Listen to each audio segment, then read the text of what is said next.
뉴욕 증시 3대 지수 보시는 것처럼 혼조세였습니다. 다우 0.09% 하락했습니다. 하지만 거의 움직임이 없었다고 볼 수 있고요. 나스닥 1.53% 쑥 올랐습니다. 17,608.44로 장을 마쳤습니다. 나스닥이 종가로 나스닥이 아니군요. 죄송합니다. 네, 나스닥 1.53% 쑥 오르면서 17,608.44로 장을 마쳤고요. S&P 500 또 역시 1% 가까이 올랐습니다. 0.85% 상승하면서 5,421.03으로 장을 마쳤습니다. S&P 500이 종가 5,400 돌파한 건 간밤이 처음입니다. S&P 500과 나스닥 모두 사흘 연속, 지금 사흘 연속 하루도 빠지지 않고 사상 최고치를 경신하고 있습니다. 여기서 핀비즈맵으로 바로 가보도록 하겠습니다. 네, S&P 500 핀비즈맵 함께 보시면요. 네, 그야말로 좌측 상단과 중앙, 초록초록 그 자체죠. 특히 좌측 중앙에 엔비디아를 위시한 여기가 반도체 섹션입니다. 반도체 부문 아주 형광 초록색으로 파티를 하고 있습니다. 그리고 중앙의 조금 아래쪽에 보이는 테슬라도 간만에 형광 초록색으로 반짝반짝 빛나고 있습니다. 잠시 후에 개별 종목들은 좀 더 살펴보도록 하고요. 간밤 미국 시간으로 더블 헤더 수요일이었습니다. 이른바 우리 시간으로 어젯밤에 5월 미국 소비자 물가지수 CPI가 먼저 발표됐고요. 그리고 오늘 새벽 3시쯤에 FOMC 위원들의 경제 전망과 금리 전망 점도표가 나왔습니다. 네, 물론 금리 결정 회의였습니다. 네, 금리는 동결됐습니다. 여기에는 아무도 관심이 없었고요. 핵심은 3, 6, 9, 12월에 나오는 경제 전망, 금리 전망 어떻게 바뀌었는지에 대해서 관심들이 컸는데요. 근데 이게 좀 일단 어젯밤에 나온 CPI가 상당히 정말 확실하게 내려가는 모습을 보였습니다. 물가가 내려가야 기준금리가 내리는 거니까 연준 위원들이 오늘 FOMC 정례회의 끝나기 전에 나온 이 물가 지표를 보고 여기까지를 보고 앞으로의 금리 전망에 점을 찍을 거라고 생각했는데요. 그야말로 5월 소비자 물가지수는 쑥 내려가는 모습을 보이면서 됐어. FOMC도 됐어. 이런 수준의 추이가 나왔습니다. 일단 5월 미국 CPI부터 좀 보고 가면요. 전달 대비해서 하나도 오르지 않았습니다. 전년 대비로는 3.3% 올랐습니다. 에너지, 식료품 제외한 근원 물가는 전월 대비해서 0.2% 오르는데 그쳤고요. 전년 대비로는 3.4% 오른 거였습니다. 모두 지난 4월보다 낮아졌습니다. 그리고 시장이 간밤에 예상했던 것보다도 낮았습니다. 특히 에너지, 식료품 제외한 근원 물가, 본격적인 인플레 구간에 접어들던 2021년 8월 이후로 가장 낮은 수치를 기록했습니다. 일단 그동안 유가 많이 내린 거 아시죠? 에너지 2%나 떨어졌습니다. 그 외에 연준이 중요하게 보는 항목들 모두 쭉쭉 하강했습니다. 잠시 후에 박승진 팀장과 함께 상세히 짚어보도록 하겠습니다. 그런데 이로부터 몇 시간 뒤에 연준 FOMC 정례회의 결과가 나왔는데요. 금리는 동결됐고요. 그런데 점도표가 위원님들 여기 점 찍은 거 맞으세요? 약간 CPI에 고무된 시장은 그런 느낌을 받았습니다. 간밤의 점도표 3월 것과 함께 보여드리도록 하겠습니다. 먼저 간밤 점도표부터 보면요. 네, 지금 왼쪽에 맨 왼쪽에 빨간색으로 저희가 표시를 해놓은 부분이 보이죠? 딱 보시면 좀 블록화된 굵은 선이 5라고 써져 있을 겁니다. 5% 위로 쑥 올라갔습니다. 지금 미국의 기준금리가 5.25에서 5.5 밴드죠. 이렇다고 하면 결국 올해 금리 인하는 한 번 정도에 그칠 거란 얘기가 되는 겁니다. 즉 연말까지 내내 인하가 없다가 한 번 할 수준이다. 그리고 그 옆에 보시는 두 번째 빨간색 네모, 내년 금리 전망도 4% 초반대로 높여 잡았습니다. 그리고 그 경제 전망 계속해서 보여드리면요. 역시 3월에 내놨던 것보다 뭐든지 다 높여 잡았습니다. 네, 지금 나오고 있습니다. 6월 경제 전망 함께 보시면 역시 근원 PC도 올해 말에 2.6%에서 2.8%로 올렸고요. 그 외 모든 숫자들이 조금씩 올라갔습니다. 지금 기준금리 전망에서 5% 위로 올려 잡은 수치 보실 수 있을 겁니다. 이게 뭐야? 혼란스러워하던 시장에 파월이 기자회견장에 등장했습니다. 저희 댓글창에서도 제롬 파월 의장의 연설 내용 좀 알려달라는 부탁이 있는데요. 네, 지금부터 말씀드리겠습니다. 파월의 연설은요. 일단 아주 말랑말랑해 보였던 CPI 그리고 진짜 돌처럼 단단해 보이는 점도표 그 사이 중간쯤에 있었다고 할 수 있습니다.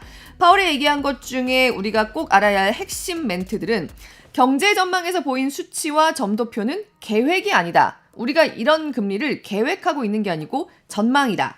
조정될 수 있고 데이터에 따라서 열려있다. 그리고 고용이 예상치 못하게 약화된다면 거기에 대응할 준비가 돼 있다. 이런 얘기들을 내놨습니다. 사실 늘 하던 얘기긴 합니다. 늘 하던 얘기를 반복했습니다.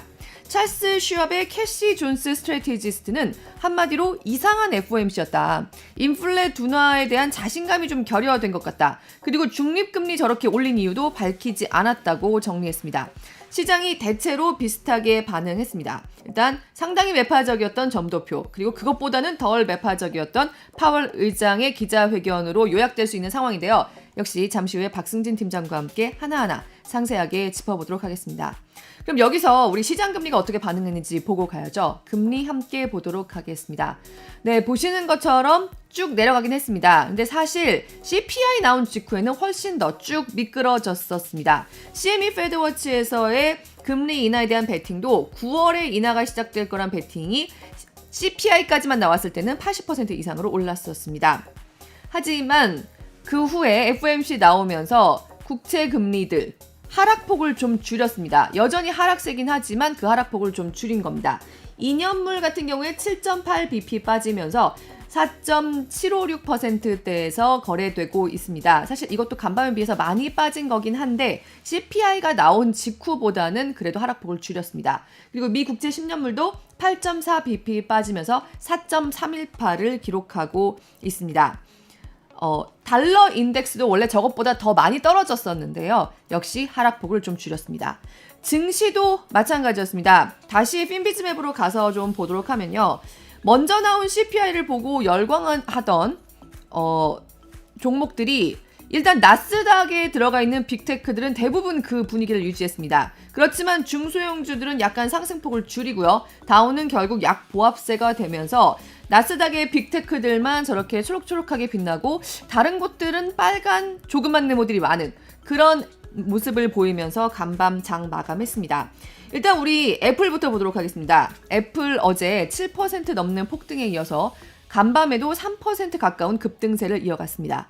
애플의 AI가 새롭지는 않아도 애플 기기들을 사람들이 바꾸기에는 할 거다. 지금 전 세계에 구형폰 쓰는 95%의 사람들이 새 폰으로 나올 거다. 이런 슈퍼사이클에 대한 기대가 이틀 연속 작용한 걸로 보입니다. 그리고 사실 그동안 애플치고 주가가 너무 낮았다. 올해 들어서 너무 힘을 못 썼다. 이런 데 대한 반작용도 좀 작용한 걸로 보입니다. 애플 한때 마이크로소프트 넘어서 시총 1위까지 올라갔습니다. 엔비디아도 3.5% 넘는 폭등을 이어갔습니다. 반도체 종목들의 상승 파티를 이끌었습니다. 여기서 필라델피아 반도체 지수 함께 살펴보면요. 간밤에 반도체 종목들 굉장히 분위기 좋으면서 보시는 것처럼 3% 가까이 올랐습니다. 5,520.87을 기록했습니다.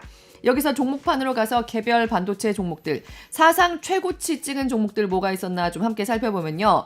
네, 저희 늘 문제적 종목 보여드리는 우측 상단, 마이크론도 4.2% 넘게 올랐고요. 브로드컴도 2.36% 올랐습니다. 모두 종가 사상 최고치 찍었습니다. 오늘 우리 2부에서 좀 더 상세하게 다룰 텐데요. 특히 간밤에는 메모리 반도체 수요에 관심이 쏠렸습니다. 모건 스탠리가 AI 때문에 메모리 칩 수요도 폭등하고 있다. 근데 그게 HBM 같은 고대역폭 메모리뿐만 아니라 D램 같은 전통적 메모리 칩의 수요도 폭등하고 있다. 전례 없는 슈퍼사이클이 오고 있다고 분석한 겁니다. 오늘 2부에 우리 스타 애널 모시고 또 집중 분석에 들어갑니다. 누군지 기대해 주셨으면 좋겠습니다. 그리고 또 우리 문제적 종목 보여드린 것 계속 우측에서 볼 수 있죠. 오늘은 기세 좋은 오라클입니다. 오라클, 오픈 AI와 구글과의 파트너십 발표하면서 폭등했습니다. 보시는 것처럼 13% 넘게 올랐습니다. 올해 30개가 넘는 AI 계약을 체결했다고도 이 회사 밝혔습니다. 그리고 브로드컴은 종가도 사상 최고치인데 내일도 마찬가지일 것 같습니다. 장 마감한 뒤에 서프라이즈 2분기 실적을 내놨습니다. 10대 1의 주식 분할도 발표했습니다. 지금 저렇게 오른 데서 장 외에서 여기서 10% 더 폭등하고 있습니다. 테슬라도 간만에 활짝 웃었습니다. 4% 가까이 급등했습니다. 돈나무 언니 캐시우드가 또 한마디를 내놨습니다. 테슬라의 주가가 5년 후에 지금의 15배가 될 거다. 2029년의 목표 주가를 $2,600로 잡은 겁니다. 역시 캐시우드는 4월에도 강조했던 것처럼 로보택시로부터의 수익에 기대를 걸고 있습니다. 어제 JP모건이 로보택시가 수익을 내려면 몇 년이 걸린다고 하면서 테슬라의 주가에 부정적인 영향을 미쳤는데요. 간밤에는 캐시우드가 여전히 로보택시에 대해서 갖고 있는 낙관을 강조하면서 이렇게 간밤 주가 큰 폭으로 올랐습니다. 테슬라 수익의 거의 90%가 로보택시에서 나올 정도로 핵심 사업이 될 거라고 봤습니다. 이런 가운데 테슬라는 일단 유럽이 최근에 중국산 전기차에 대해서 고율 관세를 부과하기로, 지금 미국이 그러고 있는 것처럼 유럽에서도 중국산 전기차가 너무 몰려온다, 여기에 좀 관세를 올려 붙여야겠다라고 하는 움직임이 있는데요. 중국에서 생산하고 있는 중국산 테슬라에도 그렇다고 하면 평균 21%의 관세가 붙게 됩니다. 여기에 대해서 EU의 집행위에서는 테슬라에게는 별도로 좀 더 낮은 관세가 붙을 수도 있다, 설명을 들어보겠다, 그런 얘기도 일단 나오고는 있습니다. 이런 가운데 일론 머스크는 또 성추문에 휩싸였습니다. 사실 처음은 아니죠. 이번에는 스페이스X에서 있었던 여러 명의 여성들과의 성추문입니다. 자신과 성적 관계가 있었던 인턴을 갑자기 임원으로 등용하는가 하면, 반대로 아이를 같이 낳자는 제안을 거절한 여성은 결국 퇴직금을 많이 주고 사직시켰다, 이런 이야기들이 나오고 있습니다. 이런 가운데 자산 가격들도 대체로 증시 비슷한 모양을 그렸습니다. 금, 은, 구리, 유가 모두 올랐습니다. 비트코인도 CPI를 보고 환호하다가 FOMC를 보고 곤두박질 쳤다가 다시 약간 반등하는 그런 모습 나타났습니다.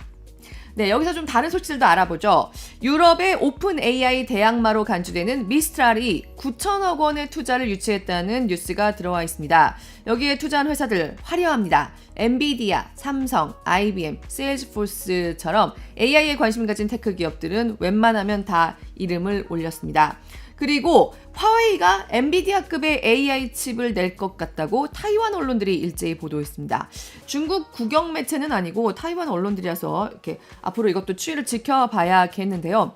중국의 최대 통신 장비 업체 화웨이가 출시 예정인 인공지능 칩, AI 칩의 성능이 엔비디아의 지금 칩도 아니고요, 차기 GPU H200에 필적할 걸로 보인다는 게 타이완 언론들의 보도입니다. 앞으로 계속해서 나오는 소식 함께 전해드리도록 하겠습니다.